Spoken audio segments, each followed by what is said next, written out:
नमस्कार दोस्तों, हमारे YouTube चैनल में आपका स्वागत है। डॉक्टर भीमराव अंबेडकर ने बौद्ध धर्म अपनाने पर वीर सावरकर जी ने हिंदुत्व के बारे में क्या कहा। 20 मार्च साल 1927 को डॉक्टर भीमराव अंबेडकर और उनके साथ में रहने वाले ओबीसी एसटी समाज के महाराष्ट्र के कोलाबा जिले में महाड़ में रहने वाले चावदार तालाब के पास एक रैली निकालते हैं। वहां अपने हक के लिए, पानी पीने के लिए दलित, आदिवासी और पिछड़ी जातों को पानी पीने के लिए एक रैली निकालते हैं। डॉक्टर भीमराव अंबेडकर सबसे पहले आगे चलते हैं और चावदार तालाब के पास सामाजिक लोगों के तालाब से पानी पिया जाता है। सबसे पहले डॉक्टर भीमराव अंबेडकर ने अपने हाथ से पानी पिया और उसके बाद उनके शिष्यों ने पानी पिया। उस समय डॉक्टर भीमराव अंबेडकर के साथ हजारों लोग उपस्थित थे। डॉक्टर भीमराव अंबेडकर ने कहा कि हमें इसलिए यहाँ आना पड़ा, हमें दलित आदिवासी लोगों को अभी तक पानी पीने का अधिकार पूरे भारत भर में नहीं मिला है। लोगों को ऊंच नीच भाव रखने वाले लोगों को हम बताने यहाँ आए हैं। इंसान को अपना हक बता दे कि हम छुआछूत मानने वाले लोगों को भेदभाव नहीं करें। यह एक प्रतीक के माध्यम से विरोध किया गया था, जिसके जरिए हजारों साल पुरानी ब्राह्मण और क्षत्रिय जात का सत्ता को चुनौती दिया गया था, जो सामाजिक पायदान के सबसे निचले दलित आदिवासी के स्तर के लोगों को हक भी देने के लिए तैयार भी नहीं थे। दलित और आदिवासी को जानवरों जैसा व्यवहार किया गया था। इसकी वजह से दूसरी जातियों पर दूर तक फैला हुआ था। उच्च जाति के लोगों ने इसका बदला लिया और दलित आदिवासियों की बस्ती में जाकर मारपीट किया गया और घरों को जला देते हैं। हाल में ही प्रकाशित डॉक्टर भीमराव अंबेडकर की जीवनी a part the life and thought. Doctor Bhimrao Ambedkar ने उच्च जात के लोगों को, दलित, आदिवासी, हिंदुओं के बूढ़े, बच्चे और महिलाओं को बुरी तरह से पीटते हैं। इस तरह की भी एक झूठी बातों का बदनाम किया गया कि दलित आदिवासी लोगों ने शहर के वीरेश्वर मंदिर की योजना बना रहे हैं। अंबेडकर के इस विरोध के एक दिन बाद 21 मार्च साल 1927 को सनातनी हिंदुओं ने चावदार तालाब को पानी को दलित आदिवासी लोगों ने गंदा कर दिया था, इसलिए सनातनी हिंदुओं ने चावदार तालाब पानी को शुद्ध किया। डॉक्टर भीमराव अंबेडकर के पिता जब सेना में थे और कोरेगांव में तैनात थे। डॉक्टर भीमराव के पिता ने अंबेडकर को कोरेगांव मिलने के लिए बुलाया। डॉक्टर भीमराव अंबेडकर ने अपने भाई और बहन के बच्चों के साथ कोरेगांव बीमा चल दिए, लेकिन उनके पिता तक खबर नहीं पहुंच सकी कि डॉक्टर भीमराव अंबेडकर कोरेगांव किस ट्रेन से आ रहे हैं। इसलिए डॉक्टर भीमराव अंबेडकर भाई बहन को लेने के लिए स्टेशन पर कोई नहीं आता है। काफ़ी समय बीत गया था। स्टेशन मास्टर ने डॉक्टर भीमराव अंबेडकर से पूछा, आप कौन हो और कहाँ जाना चाहते हो। जैसे ही उसे पता चला कि वो लोग सब चमार जात के हैं, तो station master doctor Bhimrao Ambedkar के ऊपर भड़क जाता है। आप अछूत हो। तुरंत स्टेशन मास्टर पीछे खड़ा हो जाता है। डॉक्टर भीमराव अंबेडकर को ले जाने के लिए कोई भी तैयार नहीं हुआ। बड़ी मुश्किल से एक बैलगाड़ी वाले मिलता है। डॉक्टर भीमराव अंबेडकर और उनके भाई बहन बैलगाड़ी पर बैठ जाते हैं। रास्ते में चलते समय बैलगाड़ी वालों को पता चल जाता है कि ये सब लोग चमार जात के हैं। बैलगाड़ी वाले ने गाड़ी को रोकता है और डॉक्टर भीमराव अंबेडकर उनके भाई बहन को अपने गाड़ी से उतार देता है। शाम का समय हो चुका था। जब बच्चों के लिए डॉक्टर भीमराव अंबेडकर ने बैलगाड़ी वाले को दुगना किराया देने के लिए लालच दिया, तो बैलगाड़ी वाला तुरंत मान जाता है। फिर डॉक्टर भीमराव अंबेडकर और उनके भाई बहन बच्चों को लेकर गाड़ी में बैठ जाते हैं। वहाँ से चलने के लिए तैयार हुआ। बैलगाड़ी वाले ने शर्त रखा था कि बच्चे बैलगाड़ी चलाएंगे और बैलगाड़ी वाला उनके पीछे पैदल चलेगा। गर्मी का समय था। सारे बच्चे पानी पीने के लिए तरस रहे थे। लेकिन रास्ते में किसी ने पानी पीने तक नहीं दिया। डॉक्टर भीमराव अंबेडकर और उनके भाई बहन के बच्चे सब लोग अगले दिन अर्धमृत अवस्था में अपने पिता के घर पहुंच जाते हैं। बाबा साहब अंबेडकर के साथ एक और घटना घटती है जो बड़ौदा में घटी। डॉक्टर भीमराव अंबेडकर को हिलाकर रख दिया। विदेश में पढ़ाई करने के बाद उन्हें जनवरी साल 1913 में बड़ौदा सचिवालय में नौकरी मिला था। उस सचिवालय में छुआछूत को उच्च लोगों ने डॉक्टर भीमराव अंबेडकर का छूने का न पड़े, इसलिए चपरासी ने दूर से डॉक्टर भीमराव अंबेडकर को फाइल फेंक देता था। डॉक्टर भीमराव अंबेडकर को कोई भी आदमी घर पर किराया देने के लिए तैयार भी नहीं था। बाबा साहब ने अपनी जाति पारसी बताया तो होटल के मालिक ने अपने होटल में रहने देता है। डॉक्टर भीमराव अंबेडकर ने 1.5 रुपये रोज़ दर के हिसाब से किराया दिया। 11वें दिन 10-12 गुंडे लाठी लेकर पहली मंजिल पर डॉक्टर भीमराव अंबेडकर के कमरे के बाहर आकर खड़े हो जाते हैं। फिर गुंडों ने डॉक्टर भीमराव अंबेडकर को होटल दूषित करने के लिए गाली देना शुरू कर दिया। डॉक्टर भीमराव अंबेडकर होटल छोड़कर अपने एक ईसाई दोस्त के यहाँ चले जाते हैं, वहाँ पर रहने लगते हैं।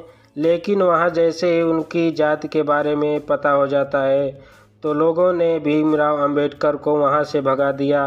रातों रात डॉक्टर भीमराव अंबेडकर बड़ौदा की नौकरी छोड़कर बॉम्बे चले आते हैं। इस व्यवहार के कारण डॉक्टर भीमराव अंबेडकर जात के प्रति सोच बदल जाता है। सावरकर जी ने महार सत्याग्रह को बिना किसी शर्त का समर्थन किया। उस समय सावरकर जी ने कहा था कि छुआछूत न सिर्फ निंदा की जानी चाहिए बल्कि उसे धर्म के आदेश के तौर पर हमेशा के लिए समाप्त कर देना चाहिए। अब वो समय आ गया है। ये नीति औपचारिकता नहीं बात है बल्कि न्याय और मानवता की सेवा कई संबंध जुड़े हैं। सावरकर जी ने कहा, घोषणा हर हिंदू की साफ सुथरा काम है। अपना धर्म मानने वाले लोगों को मानव अधिकारों को रक्षा करें। अपने आप को किसी जानवर के पेशाब से साफ सुथरा मानव मात्र के छूने से, अपवित्र हो जाने की मन की विचार होने से वह अधिक हंसने और बुरा कुछ नहीं है। लेकिन इसके बाद भी डॉक्टर भीमराव अंबेडकर ने सावरकर के प्रयासों से निराश थे। डॉक्टर भीमराव अंबेडकर का मानना था कि अगर सावरकर जी को हिंदुत्व राष्ट्र बनाना है तो उन्हें दलित, पिछड़े, आदिवासी और बाकी के हिंदू समाज के बीच ऊंच नीच को भेदभाव हमेशा के लिए ख़त्म करना होगा। तब तक हिंदू राष्ट्र नहीं बन सकता है। सावरकर जी ने जनवरी साल 1924 में जेल से छूटने के बाद इस दिशा में सुधार लाने का बहुत प्रयास किया, क्योंकि सावरकर जी ने रत्नागिरी जिले के गैर राजनीतिक काम करने के लिए दिया गया। सावरकर जी ने दलित और आदिवासी लोगों को मंदिर जाने के लिए और सभी जात के लोगों को एक साथ खाना खाने का अभियान चलाया। 18 फरवरी साल 1933 को डॉक्टर भीमराव अंबेडकर सावरकर को एक पत्र लिखते हैं।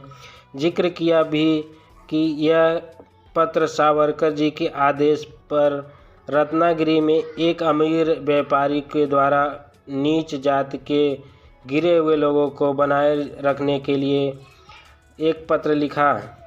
इस मंदिर में दलित, आदिवासी के लोगों को पूजा करने के लिए आज़ादी दिया गया।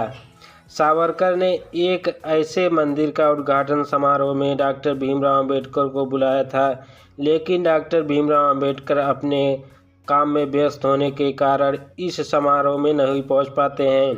सावरकर ने कहा कि मैं इस मौके पर सामाजिक सुधारों के लिए काम करने के लिए अभियान शुरू करने के लिए आपकी तारीफ करना चाहता हूं। लेकिन यह बात में सच्चाई नहीं है। 12 अप्रैल साल 1929 को डॉक्टर भीमराव अंबेडकर ने पहले गिरा हुआ पवित्र मंदिर बनाने की शुरुआत में इसका विरोध किया गया था।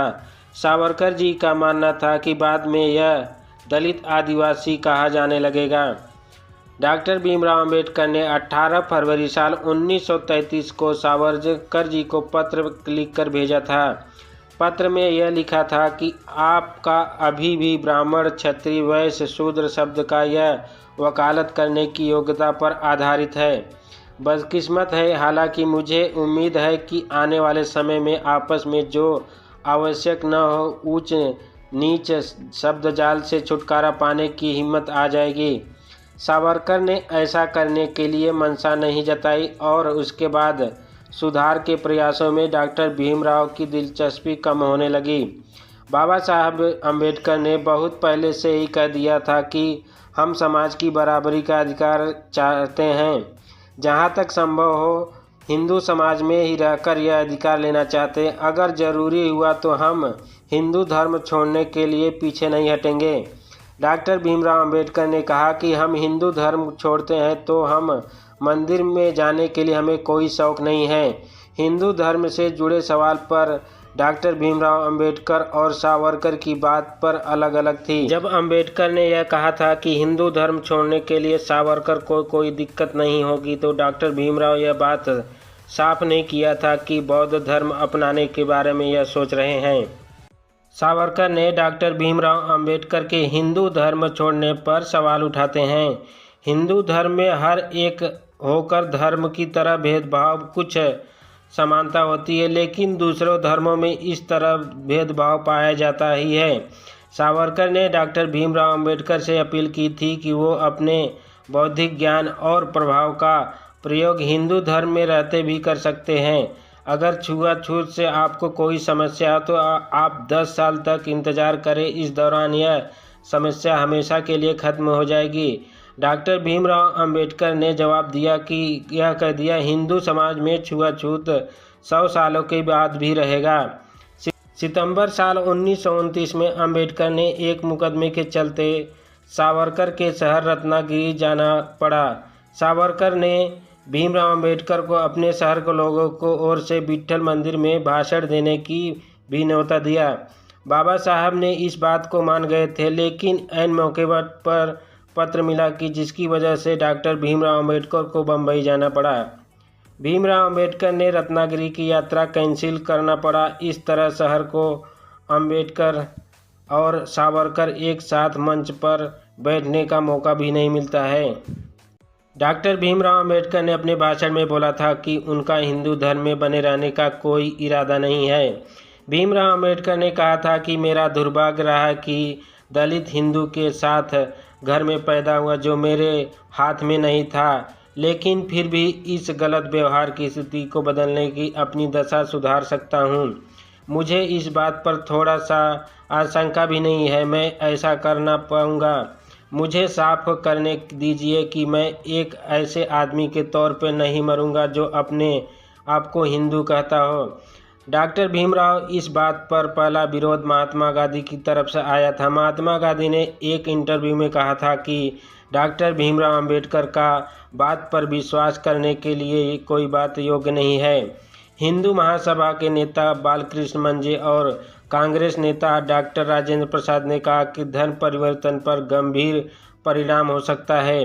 सावरकर का कहना था कि छुआछूत 10 सालों के अंदर समाप्त हो जाएगा और 1 लाख दलित और आदिवासी 1000 चमारों में से 10 से अधिक कोई लोग धर्म बदलने के लिए अम्बेडकर का कोई सहयोग नहीं करेगा। सावरकर की दलील थी कि कोई धर्म बौद्ध धर्म पर खरा नहीं उतरता है। अगर भीमराव अम्बेडकर बौद्ध धर्म को बढ़ावा देते हैं चाहते हैं तो बौद्ध धर्म की संस्था खोल लेनी चाहिए।